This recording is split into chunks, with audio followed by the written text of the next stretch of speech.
ठीक। तो उपसंयोजक यौगिक जो है इसको पढ़ने से पहले हम लोग लवण पढ़ते हैं। ठीक है, पहला है द्विक लवण, दूसरा है संकर लवण। ठीक, द्विक लवण क्या होता है? जो दो साधारण लवणों से मिलकर बना रहता है उसे द्विक लवण कहते हैं। ठीक है, जैसे कि फिटकरी क्या होता है? पोटास एलम, K2SO4, Al2SO4 का थ्राइज, 24H2O, ये होता है फिटकरी का नाम? नहीं होता है? होता है? अच्छा, ठीक है। तो ये देखिए K2SO4, फिर उसके बाद Al2SO4 का थ्राइज, उसके बाद 24H2O। ये कौन है? द्विक लवण है। क्यों? देखिए, एक लवण यहां पर है और एक लवण यहां पर है। ठीक है ना भाई तनु? दो ठो सामान्य लवण जो है कंबाइन है और इसीलिए इसे द्विक लवण कहा जाता है। द्विक माने डुअल, दो।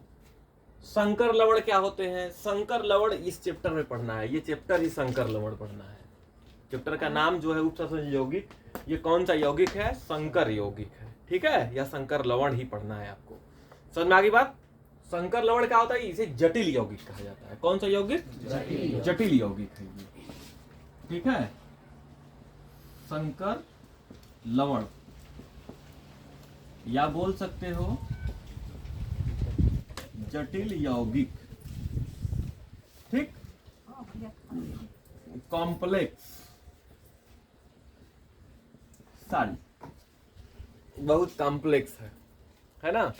क्या कॉम्प्लेक्स है अभी आप लोगों को बताया जा रहा है ना, इसमें कॉम्प्लेक्सिटी क्या है। तो जो संकर लवण है हमारा, ये मुख्य तौर पर तीन लोगों से मिलकर बना रहता है। मुख्य तौर पर किन के किससे? तीन लोगों से बना रहता है। तो ध्यान से देखिएगा, जैसे एक उदाहरण बताते हैं, K4Fe CN6।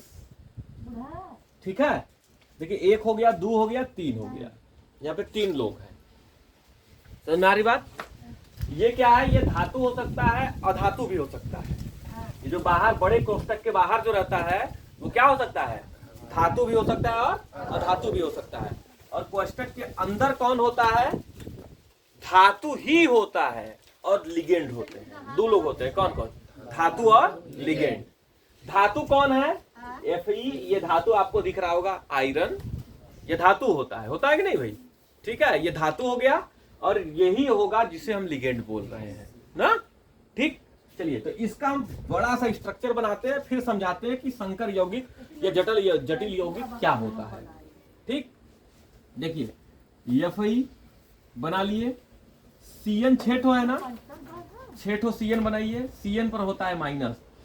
CN जो लिगेंड है, इसका नाम बताइए लिगेंड का। साइनाइडो ना? क्या नाम है? क्या नाम है? साइनाइडो। अच्छा, सही है। साइनो भी होगा ना? साइनो है ना? साइनाइडो है, साइनाइडो है भाई। वो कह रहा अभी भी है, अजीब इंसान है यार। देखिए, एक तो यहां पर हो गया, दो ठो हो गया, तीन ठो हो गया। ठीक है, फिर उसके बाद एक हो गया, दो ठो हो गया, तीन ठो हो गया। ठीक, इधर देगा। ये क्या करते हैं? ये लिगेंड जो होते हैं ये करते क्या है? इस तरीके से जनरली तो बता सकते हैं कि चलिए संरचना जब बताएंगे तो बताएंगे। एक लिगेंड जो है एक ठो लोन पेयर ऑफ इलेक्ट्रॉन देता है अपना, ये भी लोन पेयर ऑफ इलेक्ट्रॉन देगा, ये भी देगा और ये भी देगा, ये भी देगा, ये भी देगा, सब लोग देंगे। कौन कौन देगा?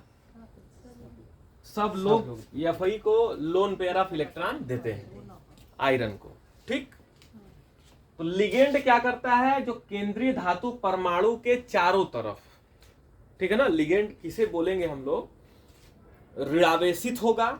देखिए भाई, ये लोन पेयर ऑफ इलेक्ट्रॉन इसे दे रहा है, इसका मतलब दो चीजें हो सकती हैं। इसके पास लोन पेयर ऑफ इलेक्ट्रॉन है कि नहीं? इसके पास क्या है? लोन पेयर ऑफ इलेक्ट्रॉन है। लोन पेयर मतलब एकाकी इलेक्ट्रॉन युग्म। ठीक है, तो इसके पास लोन पेयर ऑफ इलेक्ट्रॉन है तभी ना दे रहा है इसको, ठीक है।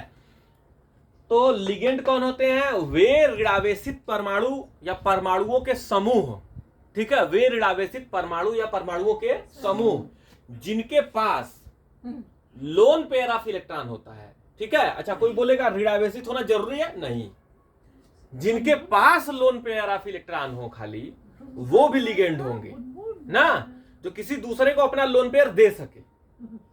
बात समझा?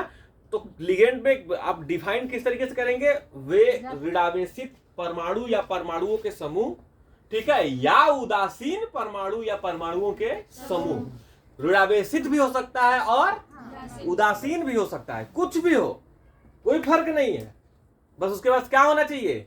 लोन पेयर ऑफ इलेक्ट्रॉन होना चाहिए जो केंद्रीय धातु परमाणु को देगा, ठीक है, लिगेंड कहलाता है। समझ में आया ना? तो वे ऋणावेशित परमाणु या परमाणुओं के समूह या उदासीन अणु या उदासीन परमाणु या परमाणुओं के समूह, उदासीन भी बोल सकते हैं, परमाणु या परमाणु के समूह, ठीक है, जिनके पास लोन पेयर ऑफ इलेक्ट्रॉन हो और केंद्रीय धातु परमाणु को वो लोन पेयर ऑफ इलेक्ट्रॉन देते हो। क्या करते हो? देते हो, ठीक है। किस बंध के द्वारा? उपसहसंयोजक बंध के द्वारा। ये उपसहसंयोजक बंध है। उपसहसंयोजक बंध का अर्थ क्या होता है कि कोई एक परमाणु या परमाणुओं का समूह होगा, उसके पास लोन पेयर ऑफ इलेक्ट्रॉन होंगे, जैसे कि लिगेंड के पास है ना, इसके पास है, तो इसी तरीके से उसके पास लोन पेयर ऑफ इलेक्ट्रॉन होगा और उसका खुद का अष्टक पूरा होगा, इसका खुद का अष्टक पूरा होगा, तो पूरा है। और ये क्या करेगा? अष्टक पूरा है तो किसी से साझा नहीं करेगा, किसी दूसरे को। अब ये क्या करेगा? किसी दूसरे को, ठीक है, अपना लोन पेयर दे दे, लेकिन उससे साझे में कुछ लेना। समझ में आई बात?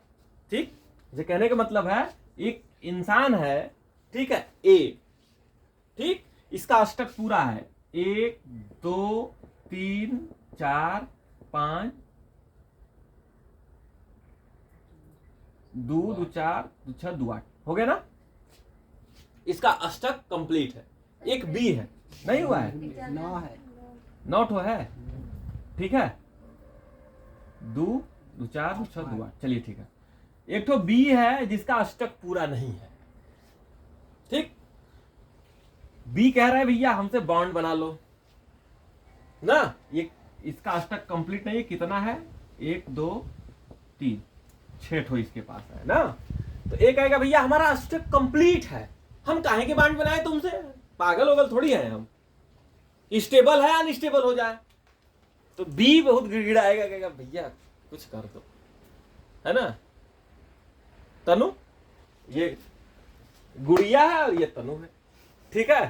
तनु करे ना बेटा गुड़िया, कुछ भी हो जाए तुमका हम देंगे नहीं, तुमसे हम साझा उझा नहीं करेंगे, बहुत झगड़ा करती हो। गुड़िया करे तनु कर लो भाई, हमारो काम हो जाएगा, तुम्हारो काम हो जाएगा। गुड़िया के बड़े रिक्वेस्ट करने पर तनु का मन पिघल गया, चल अच्छा जाए दे, बड़ी पैसा निकल गया ना, तो के दे दे, लेकिन तो से लेब हम ना, साझा फाजा ना रही, हमारा जब मन करी तब खींच ले ना। लेकिन जब तनु दे दे गुड़िया तो फिर गुड़िया काहे दे ना, समझ आया है? छोड़ेंगे थोड़ी, बड़ी रिक्वेस्ट कर रहा था आप साथी हो, है ना। तो देखिए ये क्या करेगा, ये ए वाला जो है बी को दे देगा ना, बात समझ में आ रहा है? तो देखिए इसका कैट इलेक्ट्रॉन हो गया 2 2 4 2 6 2 8, ए ने इसको दिया लेकिन बी से लिया नहीं, तो उस समय क्या बोला जाता है कि ए टू बी ये एक बॉन्ड बना है, इसे उपसहसंयोजक बंध कहते हैं। कौन बंध? उपसहसंयोजक बंध, कोऑर्डिनेट बॉन्ड कहा जाता है। तो ए ने बी को दिया, ए को दाता, बी को ग्राही कहा जाता है। अब ये बॉन्ड तोड़ो, जल्दी टूटेगा नहीं। गुड़िया को मिल गया, फिर तनु हाथ मदद रह जा, फिर मिलेगा नहीं, ठीक है सम्मा, बच के रहना ना, ठीक। चलिए बात समझ में आ गई हमारी। तो ऐसे लोग जो रहते हैं उपसहसंयोजक बंध के द्वारा जिसको अपना लोन पेयर ऑफ इलेक्ट्रॉन देते हैं उसे कहते हैं केंद्रीय धातु परमाणु। क्या कहते हैं? बात समझ में आ रही है? तो केंद्रीय धातु परमाणु यहां पे आयरन है, देने वाले कौन है? सीएन है, साइनाइड है, साइनाइड आयन है। तो ये लिगेंड हो गए और केंद्रीय धातु परमाणु कौन हो गया? Fe हो गया। ठीक है, तो थोड़ा गौर फरमाइएगा साहब लोग। ठीक, ये आयरन जो है सेकेंड स्टेट में रहता है। आयरन का आप लोग जब ऑक्सीडेशन नंबर करेंगे ना तो ये क्या होगा, ध्यान से समझना। आयरन Fe का होता है 26 ना, होता है ना। तो यहां पर जो Fe है ये है 2+ स्टेट में। कौन स्टेट में है? 2+ स्टेट में है। क्यों है? सब सारी चीजें आगे चलेंगे। पहले ये समझिए कि ये संकर लवण या जटिल यौगिक, क्यों इसे जटिल कहा जाता है? देखिए इसके अंदर कितनी कहानी छिपी हुई है ना। तो आयरन सेकेंड ऑक्सीडेशन स्टेट में है, तो इसकी ऑक्सीकरण अवस्था को हम लोग हमेशा रोमन अंक से रिप्रेजेंट करेंगे ना। रोमन अंक समझ रहे हो ना? रोमन अंक फर्स्ट सेकेंड थर्ड सब जानते हो, उसी के द्वारा हम लोग इसे रिप्रेजेंट करेंगे। बात समझ में आ रही है? ठीक है।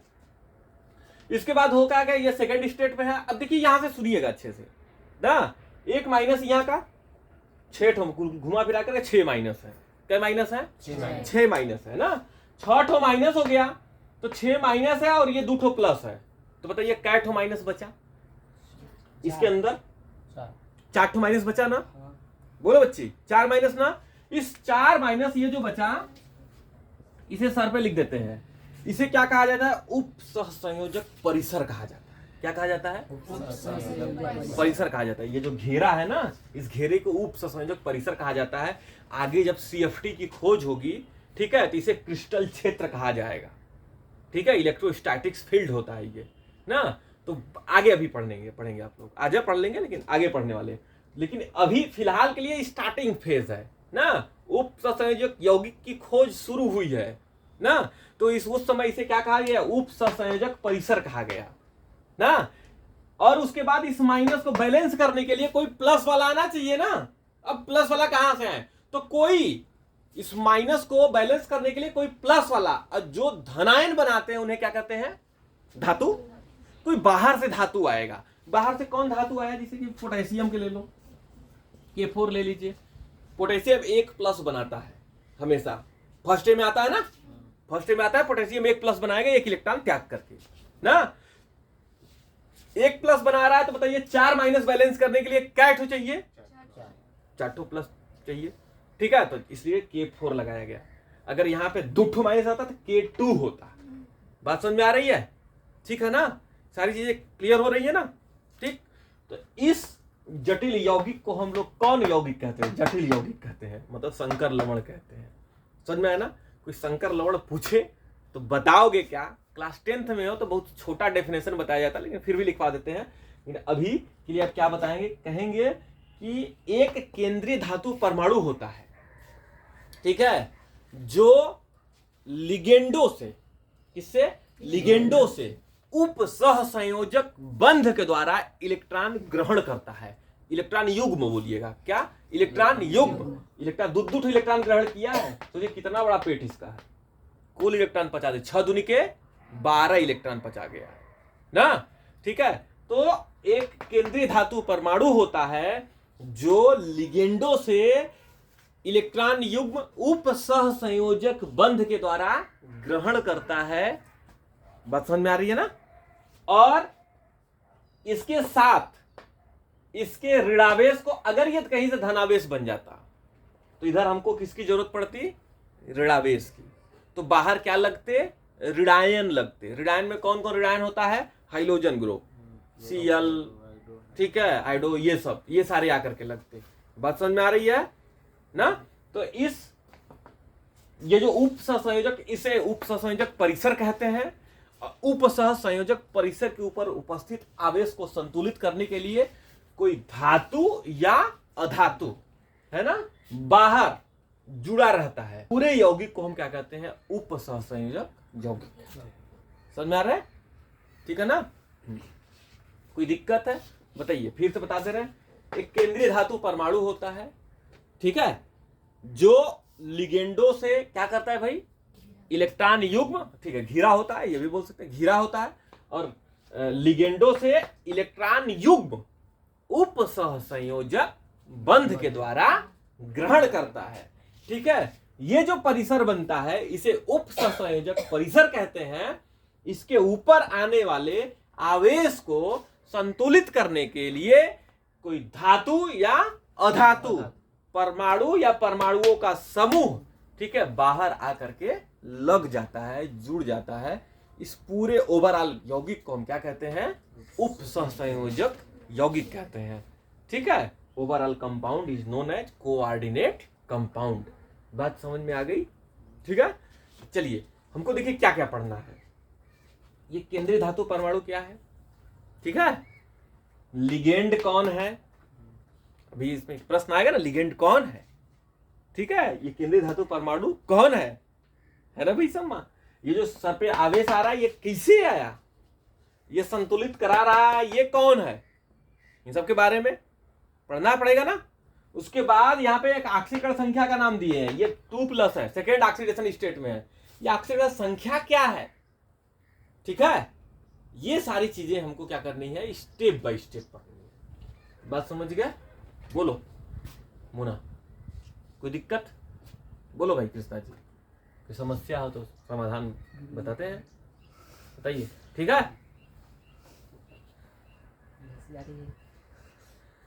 ठीक है ना।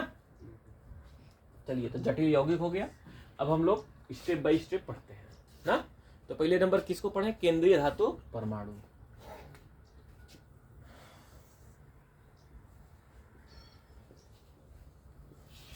केंद्रीय धातु परमाणु बताइए। सेंट्रल मेटल,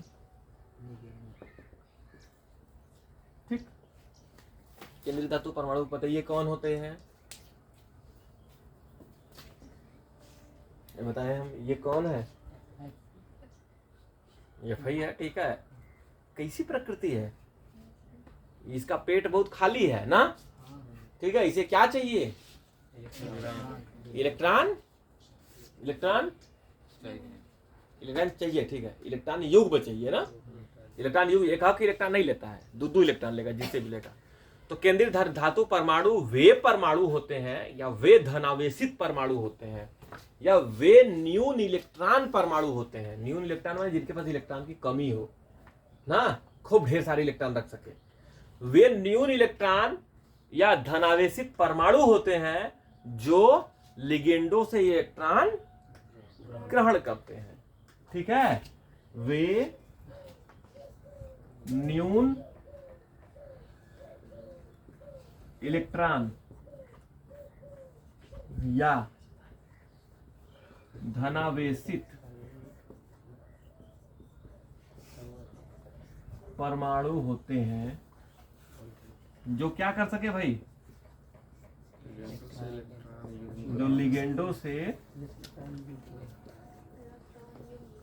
इलेक्ट्रॉन युग्म ग्रहण करते हैं, ठीक है। जब किसी उप सहसंयोजक यौगिक में एक से ज्यादा केंद्रीय धातु परमाणु हो सकते हैं, जरूर नहीं एक कट हो, एक से ज्यादा हो सकते हैं, ठीक है। तो नोट, किसी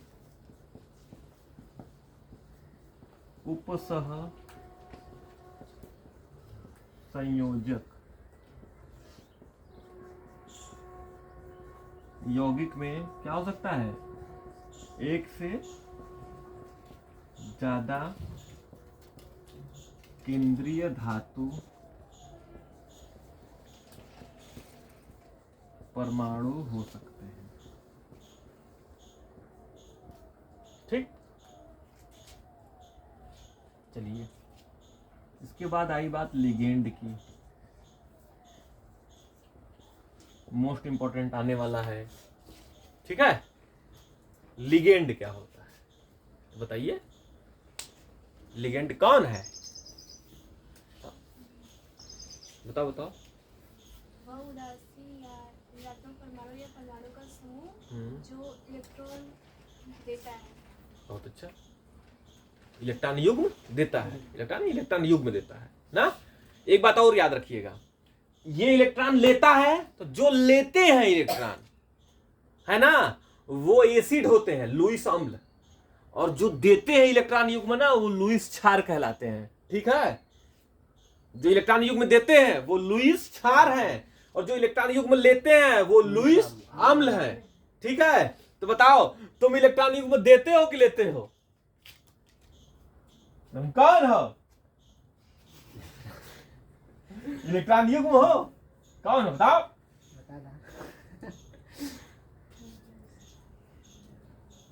कौन हो तुम? इलेक्ट्रॉन युग्म देते हो कि लेते हो? हैं? गजब इंसान है ये तो। बताओ भाई लड़कियों, तुम लोग लुईस अम्ल हो कि लुईस क्षार? कुछ हो अम्ल क्षार में से? नहीं, उदासीन तुम लोग लग रहे हो इससे ना। बैठोगे धूप में तो घूमने नींद लगे, इसलिए छाया में बैठिए। छाया में बैठने के बाद देखिए, है ना, आंख भर भरा रहा है लोगों को, सब नींद के प्रतीक है ना। आप लोग क्या है, न तो लुईस अम्ल है न तो लुईस क्षार है। क्या है इस समय? उदासीन है। ठीक है, किसी को इलेक्ट्रॉन युग्म देते हो? कोई देता हो तो बोलो, या कोई इलेक्ट्रॉन युग्म लेता हो तो बोलिए। ठीक, तो लिगेंड क्या होते हैं बताइए जल्दी से। जो इलेक्ट्रॉन युग्म देते हैं ना वे लुईस क्षार ना, जो इलेक्ट्रॉन युग्म किसी दूसरे को देते हो। एक लाइन में बोलना है तो पूरे अच्छे तरीके से बताइए। वे परमाणु, वे ऋणावेशित या उदासीन परमाणु या परमाणुओं के समूह जो किसी दूसरे परमाणु को या केंद्रीय धातु परमाणु को क्या देते हो? इलेक्ट्रॉन युग्म देते हो। ठीक है, कोई दिक्कत? चलिए ठीक है। वे उदासीन, ठीक, या ऋणावेशित परमाणु या परमाणुओं के समूह, ठीक, जो किसी दूसरे की बात हम क्या करेंगे, हम यहाँ पे केंद्रीय धातु परमाणु की बात कर लेते हैं। जो केंद्रीय धातु परमाणु को क्या देते हैं? हाँ, जो केंद्रीय धातु परमाणु को इलेक्ट्रॉन युग्म देते हैं। ठीक, सुनाया? यहां पे आप लोग ये भी लिख सकते हैं, ये लुईस क्षार ऐड कर सकते हैं। वे लुईस क्षार उदासीन, ठीक है, या ऋणावेशित परमाणु या परमाणुओं के समूह, ठीक, जो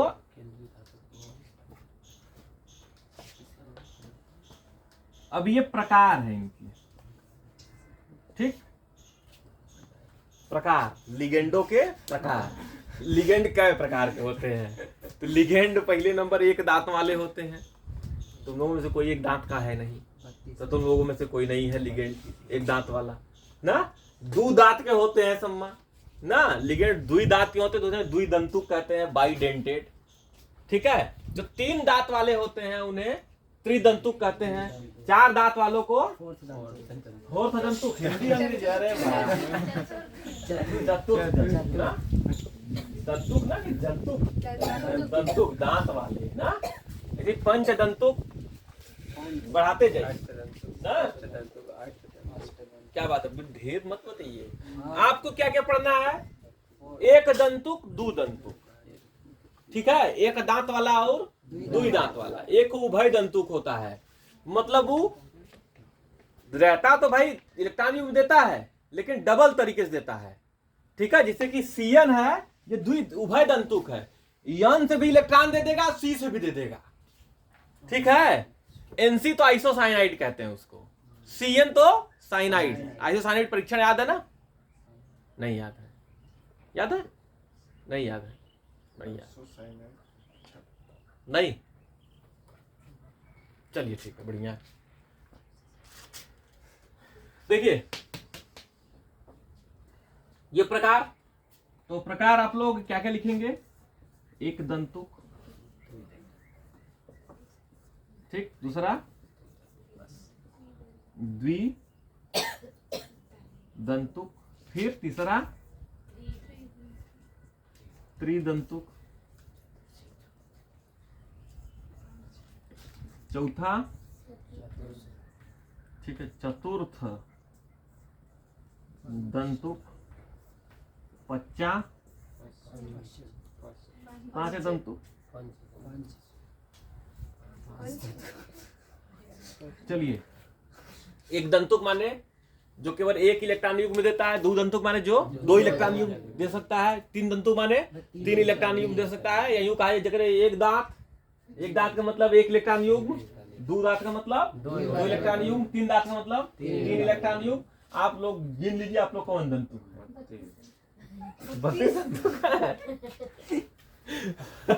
32 दंतुक है तो 32 तो इलेक्ट्रॉन युग्म दे दोगे ना?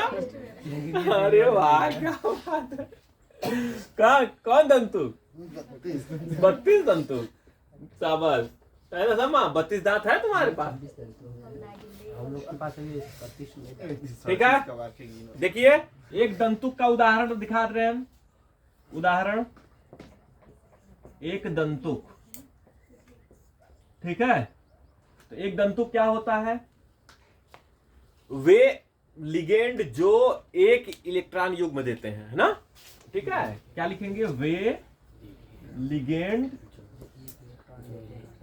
जो एक इलेक्ट्रॉन युग्म देते हैं, ठीक। एक दंतुक हो गया। उदाहरण इसका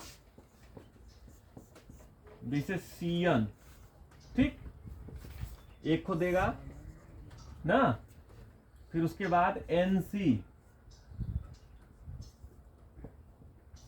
देखिएगा CN लिखे हैं, एक को NC लिखे हैं, दो हो गया, पहला, दूसरा, तीसरा है, OH को माइनस, ठीक है, तीसरा H2O, ठीक है। ये एक दंतुक है। ऐसे ढेर से लिख सकते हैं आप लोग ना। हाई वाला जो है, पहला वाला, पहला दूसरा ध्यान से याद रखे रहिएगा। उभय दंतुक आता है पेपर में, उसका एग्जाम्पल दे दीजिएगा, ठीक। देखिए द्विदंतुक लिगेंड। द्विदंतुक लिगेंड क्या होता है? जेकरे पास दो ही दांत हो ना, दो दंतुक लिगेंड होगा। तो दो ही दांत हो तो भैया बताइए, एक आध याद किए हैं आप लोग? EN, एथिलीन डाइएमीन ना, वो दो दंतुक लिगेंड है, दो दांत वाला है। समझ में आ रहा है ना? ठीक। एथिलीन ले लीजिए। एथिलीन का सूत्र पता है ना? CH2 डबल बॉन्ड CH2 था, यही एथिलीन होता है ना। यहाँ एक हाइड्रोजन निकाल करके दो ठो एमीन जोड़ दो इसी में। कौन ग्रुप जोड़ दीजिए? एमीन जोड़ दीजिए, NH, ठीक है। ये क्या करेगा? दो दांत से अपना काम भर जाता है, ठीक है। NH2 होगा ना, NH2 होगा, ठीक है। तब ना पूरा होगा इसका। दो ठो ये हो गया, ये तीन ठो बॉन्ड कंप्लीट होगा ना। एथिलीन हो गया। डाई एमीन माने कि NH2 ग्रुप दो ठो लगा है, एमीन ग्रुप दो ठो है ना। एमीन एल्किल एमीन पढ़े हैं ना, RNH2, ठीक है। एल्किल एमीन हो गया ये। तो इसे हम लोग लिखते हैं EN। क्या लिखते हैं? क्या पूरा नाम है? इथाइलिन डाई एमीन, ठीक। देखिए इसमें डाई आया है ना, जब इससे IPSC लिखेंगे ना तो इसका नाम लिखेंगे, दो बार आएगा तो 20 लिखेंगे, ठीक है। क्यों? क्योंकि इसी के नमवा के अंदर में डाई आ गया है। जिस लिगेंड के नाम के अंदर डाई ट्राई ऐसा कुछ आए तो उसका नाम जब लिखेगा अगर 3 बार 2 बार आया हुआ है तो 20 ट्रिस टेट्रा की सही से करके नाम लिखते हैं ना, तो बताया जाएगा आपको, लेकिन पहले इन लोगों से मुकाबला तो कर लीजिए। समझ गए बात? कोई समस्या हो तो बताइए, बोलिए भैया अजीत जी। ठीक है, याद हो रहा है ना? फंसेगा बोर्ड में तो हो जाएगा ना समाधि? ठीक है मोना, ठीक है ना? टॉपर हो, बता दे रहे हैं, तुमको आना चाहिए, आ रहा है ना? वीडियो बन जाएगा, चलेगा। ठीक, उभय दंतुक लिगेंड ये क्या होता है? एक ऐसा लिगेंड होता है जो अपने में 2 ठो परमाणु रखता है और दोनों परमाणु से अलग अलग बंध बनाता है। समझ में आ रहा है? ठीक, वह लिगेंड, ठीक है, जिसके खुद के 2 परमाणुओं के द्वारा अलग अलग बंध बनाए जाते हैं, उपसंयोजक बंध बनाए जाते हैं। ठीक है, वह लिगेंड जिसके स्वयं के परमाणुओं 2 परमाणुओं द्वारा क्या किया जाता है? अलग अलग उपसह संयोजक बंध बनाया जाता है। ठीक है, अलग अलग परमाणु अलग अलग बंध बनाएंगे, जैसे कि CN हो गया, तो यहाँ पे कौन बंध बना रहा है? N। NC हो गया, इसमें कौन बंध बनाएगा? C। ठीक है, इस पे कौन बंध बनाएगा? C। समझ में आया? इसके बाद हो गया साइनाइड हो गया, इसे आइसोसाइनाइड साइनाइड कहते हैं। फिर NO2 पर माइनस है शायद, NO2 पर माइनस है ना, तो यहाँ पर O मान लो कि बंध बना रहा है, ठीक, N बंध बना रहा है। यहाँ पर चलिए NO2, तो N अगर बंध बना रहा है फिर उसके बाद NO पर माइनस O, इसमें जो रहेगा O बंध बनाएगा ना। ठीक, तो ये लोग कौन से लिगेंड है? उभय दंतुक। उभय दंतुक माने जो दोनों में काम करे। ठीक है, एक के काम दोनों 2 लोग कर रहे हैं, मतलब सहसंयोजक बंध कौन कौन बना लेगा? N भी बना सकता है और C भी बना सकता है, इसे उभय दंतुक लिगेंड कहते हैं। ठीक है, 2 परमाणुओं द्वारा अलग अलग उपसंयोजक बंध बनाया जाता है। ठीक, उभय दंतुक लिगेंड हो गया। इसके बाद जो है समन्वय संख्या,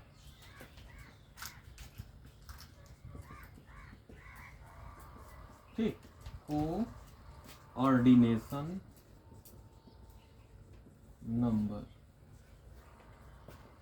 ठीक, कोऑर्डिनेशन नंबर, समन्वय संख्या क्या होता है ना?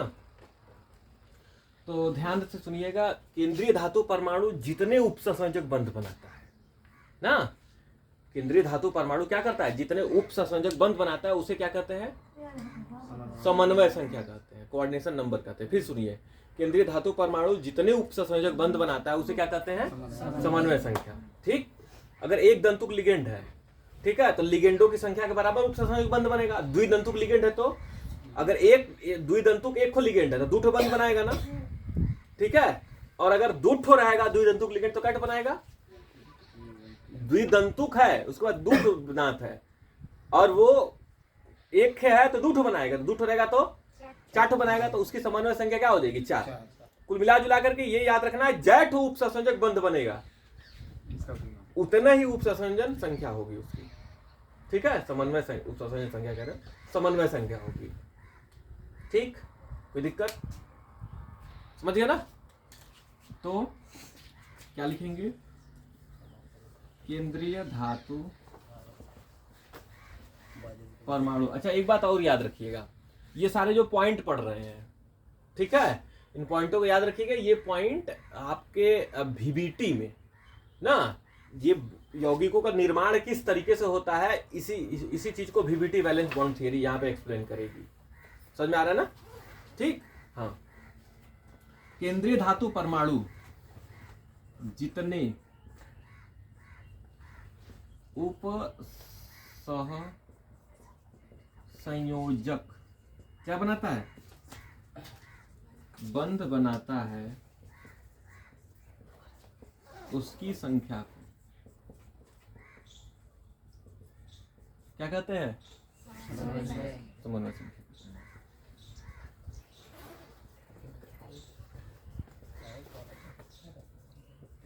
ठीक, जैसे कि मान लीजिए FI CN6 है,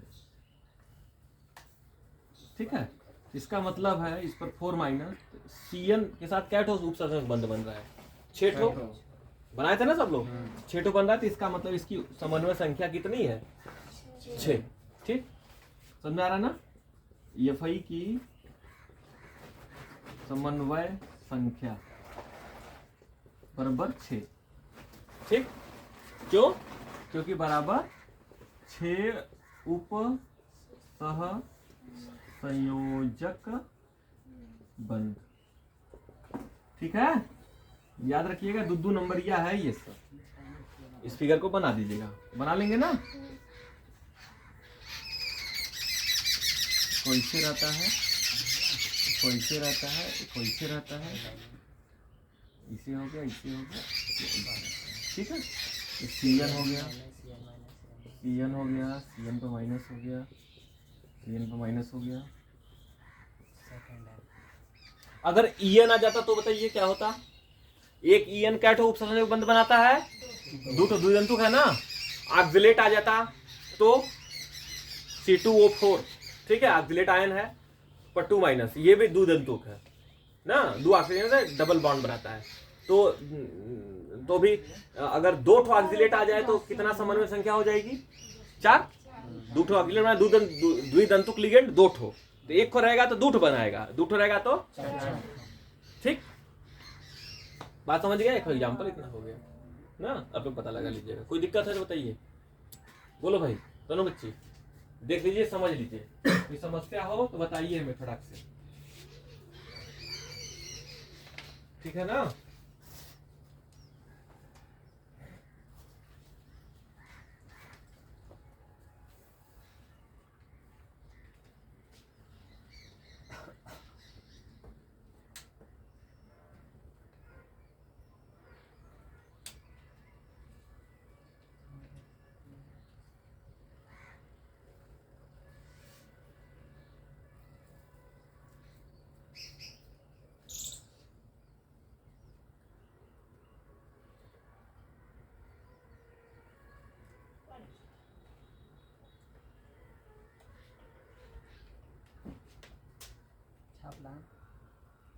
चलिए देखिए, अब ऑक्सीकरण संख्या पढ़ लीजिए।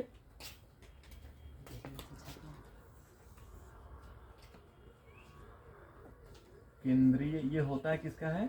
केंद्रीय धातु परमाणु का ऑक्सीकरण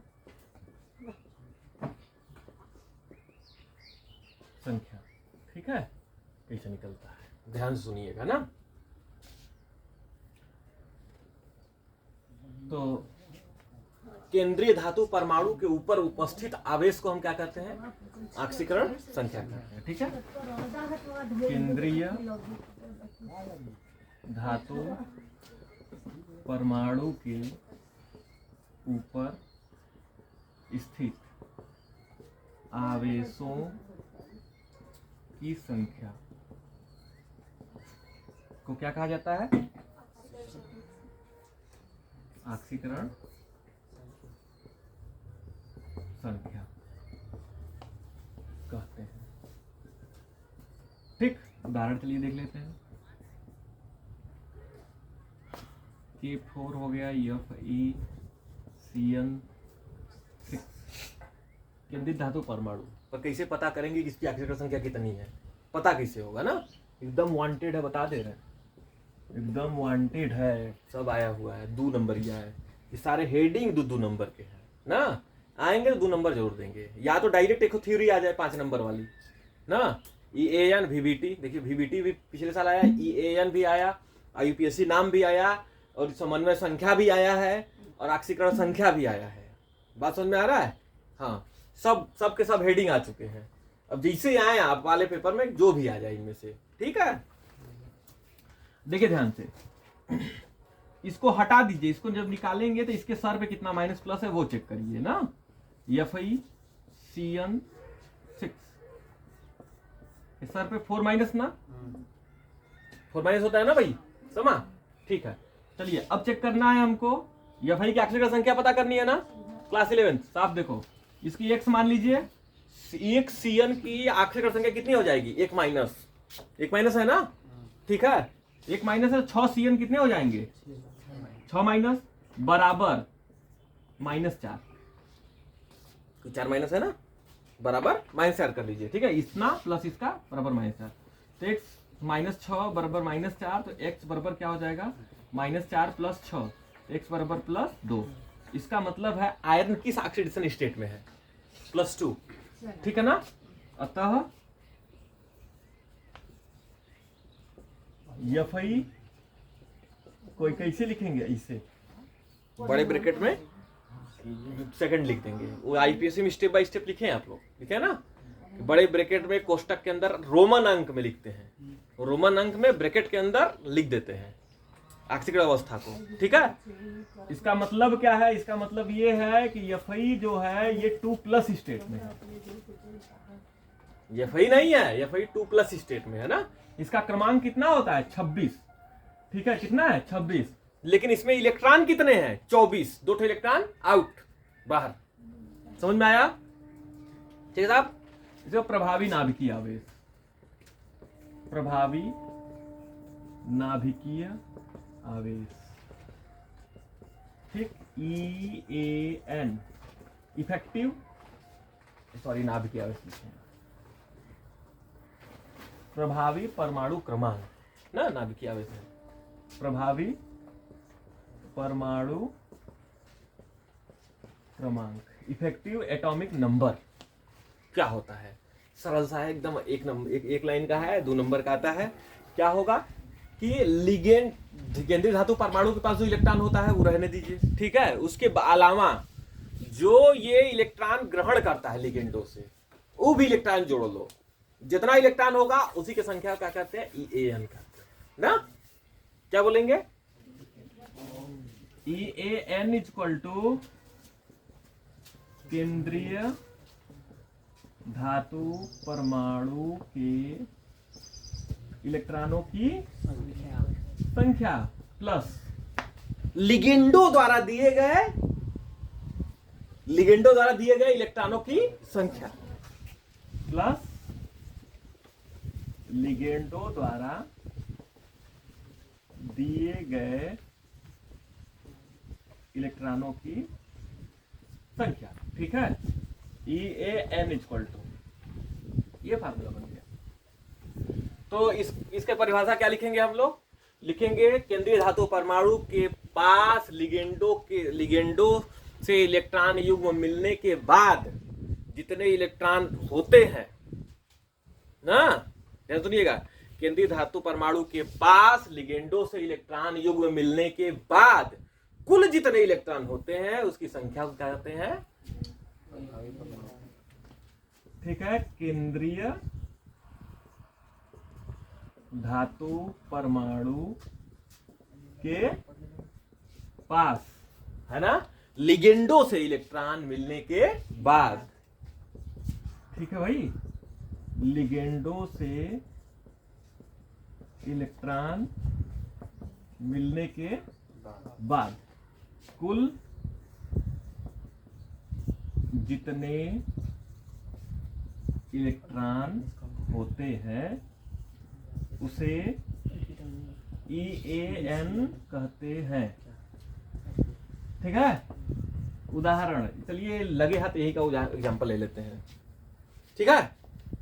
आयरन के पास कितने इलेक्ट्रॉन है बालकों, 26 क्रमांक है, तो 26 इलेक्ट्रॉन होना चाहिए, कहाँ गया, इधर लिखे थे ना, कहाँ गए ये 26 क्रमांक, तो 26 इलेक्ट्रॉन होना चाहिए, लेकिन सेकेंड स्टेट में है, इसका मतलब 2 इलेक्ट्रॉन बाहर, 2 इलेक्ट्रॉन अगर बाहर चला गया तो इसका मतलब इसके पास कितने इलेक्ट्रॉन बचे, बताओ 24 इलेक्ट्रॉन बचे, तो इसका इलेक्ट्रॉन 24, ठीक है। ध्यान से देखिएगा, Fe का EAN = क्या हो जाएगा, 24, ठीक है, प्लस कितने इलेक्ट्रॉन लिगेंडो से मिल रहे हैं, बताइए जल्दी से, 6 मिल रहे हैं, 6 मिला भाई, 2 ठो, कितना मिला? एक लिगेंड का इलेक्ट्रॉन दिया, 12। शाबाश। एक लिगेंड कितना इलेक्ट्रॉन दिया? 2। 2। एक को 2 ठो दे रहा है ना, तो 6 ठो काट देंगे, 12। 12 ठो देंगे ना, तो 6 ठो लिगेंड है तो 12 इलेक्ट्रॉन मिला, तो 12 इलेक्ट्रॉन मिला तो 12 जोड़ लीजिए, कितना आया भैया? 36 है ये। समझ गए? ऑब्जेक्टिव भी पूछा जा सकता है, किसको कहां कहां से ऑब्जेक्टिव पूछा जाता है? EAN से, इससे ऑब्जेक्टिव आता है। ये केंद्रीय धातु परमाणु का ऑक्सीकरण संख्या, इससे ऑब्जेक्टिव आता है। और कहां गया? समन्वय संख्या, इससे ऑब्जेक्टिव आता है। आराम से ऑब्जेक्टिव बनाया जा सकता है, ठीक है? आया? अरे यार हर साल पूछा जाता है, कह तो रहे हैं, हर एक साल पूछा जाता है। ये सारी चीजें ही पूछी जाएंगी, जो जो पढ़ा रहे बस रट्टा मार के चल जाइए, समझ कर रट कर चल जाइए, ठीक है? पूरा एकदम 5 का 5 नंबर आपका रहेगा। आज का क्लास जो है एकदम फुल एंड फाइनल, बस क्रिस्टल फील्ड थ्योरी अगर आप लोग रुकते हैं वो भी सपाट कर दिया जाएगा। ये जो पढ़ा रहे ना स्टेप बाय स्टेप, इसी को कहते हैं VBT, बैलेंस बॉन्ड थ्योरी। इसी को स्टेप बाय स्टेप लिख दिया जाएगा, ठीक है? कि बैलेंस बॉन्ड थ्योरी ये कहती है स्टेप 1 ये होता है, फिर ये होता है, फिर ये होता है। मतलब ये जो संरचना बन रही है उसमें कौन कौन क्या क्या है, ठीक है, सबके बारे में यही VBT बोल रही है ना। आखिरकार हम पढ़ क्या रहे हैं? इस जो संरचना उप संयोजक यौगिक की, वो किससे किससे बनी हुई है, किसकी किसकी जरूरत है, वही पढ़ रहे हो ना। तो ये कौन बताता है? VBT बताती है, ठीक है? VBT के ये पॉइंट्स है, समझ में आया? तो VBT पेपर में आएगा तो यही रट्टा मार के ये पूरा पॉइंट लिख कर आइएगा। VBT आएगा तो 5 नंबर में आएगा, 1-2 नंबर नहीं रहेगा, 5 नंबर में सीधा रहेगा। सारे पॉइंटों को एक साथ एट ए ग्लांस लिखना है आपको, समझ में आया? अलग से VBT नहीं लिखवाएंगे। हाँ, VBT है, एक स्ट्रक्चर बताती है, संरचना कैसे बनती है ना? उस संरचना बताएगी VBT।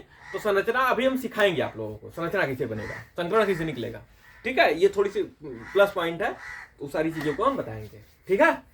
तनु अच्छी समझ में आया? बहुत अच्छा।